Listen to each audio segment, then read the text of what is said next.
Hallo aus Dortmund zu einer neuen Technikfolge aus unserer Videoreihe 9FF, neue Projekte.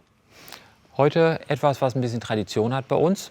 Wir bauen ja schon seit einigen Jahren auf Basis des Porsche 997 unsere G-Turbos, das heißt GT3s mit Umbau auf Biturbo.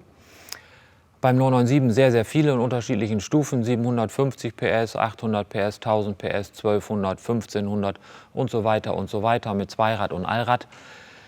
Ja, und der 997 ist jetzt ja nun leider schon seit einiger Zeit ausgedient. Das heißt, jetzt ist der 991 dran. Und da uns sehr, sehr viele Kunden gefragt haben, Mensch, kannst du uns für den 991 GT3 nicht auch einen schönen Biturbo-Umbau machen, haben wir uns in dem letzten Jahr jetzt endlich mal intensiv damit befasst. Und genau das Projekt möchte ich euch heute vorstellen, denn wir sind so gut wie fertig. Der Motor ist fertig umgebaut, das Fahrzeug ist fertig umgebaut, die Elektronik steht, wir müssen es nur noch zusammenbauen und fertig abstimmen auf dem Prüfstand, damit wir dann auch mal in die ersten Fahrvideos gehen können. Ja, zur Technik. Ihr seht, Motor ausgebaut, auch schon schön aufgebaut und präsentiert. Wir haben bei der Entwicklung großes Augenmerk darauf gelegt, ein relativ einfach zu montierendes Bolt-on-Kit zu entwickeln. Bei den 997s war es noch so, dass wir den Motor ganz aufwendig umgebaut haben. Wir haben andere Kolben eingebaut für niedrigere Verdichtung.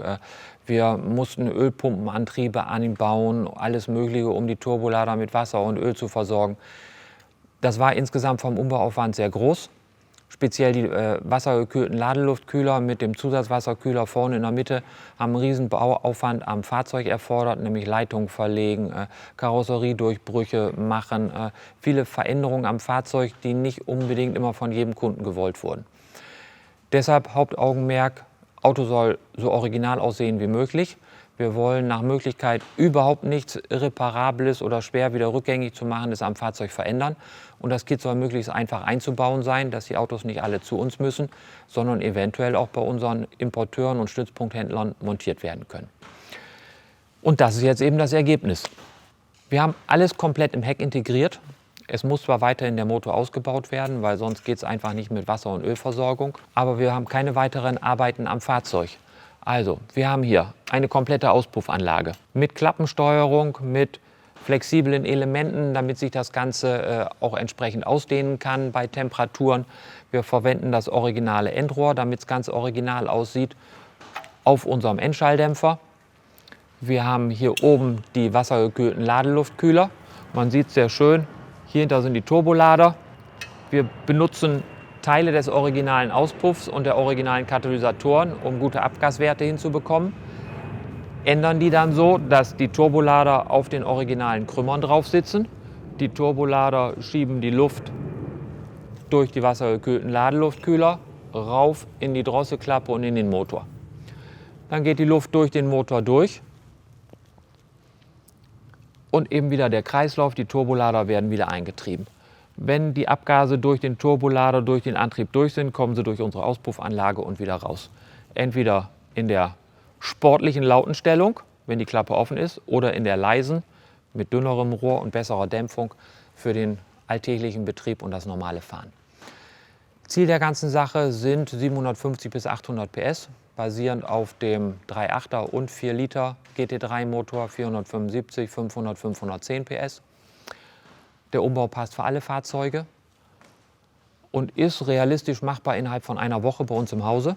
Vielleicht noch ein wichtiges Detail. Ich hatte ja gesagt, bei den 997s war es früher immer so, dass wir mit dem Frontwasserkühler gearbeitet haben. Wir haben zum Glück unter dem Heckdeckel relativ viel Platz und haben uns jetzt dazu entschieden, einen Wasserkühler, der wiederum das Kühlsystem für die wassergekühlten Ladeluftkühler bildet, direkt auch im Heck mit einzubauen. Was man hier jetzt noch nicht sieht, wir haben da spezielle Ventilatoren und Halterungen, damit der dauerhaft mit viel kühler Außenluft durchströmt werden kann. Sobald das Fahrzeug fährt, hat es auf dem Heckdeckel eine sehr große Ansaughutze.